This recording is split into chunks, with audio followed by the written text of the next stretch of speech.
in the middle of the road, just outside the Labour Party conference. This tractor has a sign on the front of it. It says, "Coming soon, rising prices of food and drink." The farmers here want to get across the message that without farmers, there isn't food, that farmers feed us 3 times a day, and that their work is so vital to the health of the country. So here we have an enormous JCB tractor, and my goodness me, more to as well. I can't quite express the level of noise and atmosphere here, Dawn. I can barely hear myself talk, but this is surely a massive display of the frustration that these farmers have, of frankly their concern for their way of life.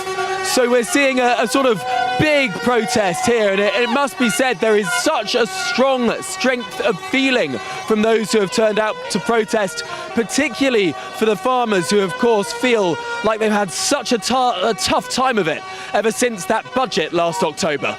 Huge relief this Christmas for family farms. We knew, of course, how the inheritance tax is going up, is being imposed. You can't get £1 million from April next year. The government has performed a quite startling partial climb down. They're increasing the threshold from £1 million of combined agricultural and business property and remains, basically 2 tractors for a big farmer, to 2.5 million. For spouses, it goes to 5 million. Gosh. So from simply, for a married couple, 2 million to 5 million, for an unmarried farmer from 1 million to 2.5 million. This is extraordinary. This is a rewriting of the budget we saw barely a month ago.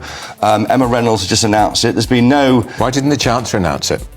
I don't know why she announced it, because it's extraordinary. It's humiliating for her. It's been announced in a press release when most of Westminster is gone home. We're at work, of course, you both, but it's quite extraordinary. What a way to do. Emma Reynolds is the Environment Secretary. She says that farmers are at the heart of our food security and environmental stewardship, and she's determined to work with them for the future of farming. Well, they're listening closely, the government says, to farmers across the country. We're making changes today to protect more ordinary farmers. We've increased the individual threshold from 1 million to 2.5 million, which means couples with estates of up to 5 million will pay no inheritance tax on their estates. This will mean that far fewer farmers will be affected by these changes. What does this I don't know what to say with it, because you think you're somewhere with this government. They fight, and then they cave in. We saw it with benefits earlier in the summer in July. It's great news for family farms. Yeah. It says very little about the government's authority.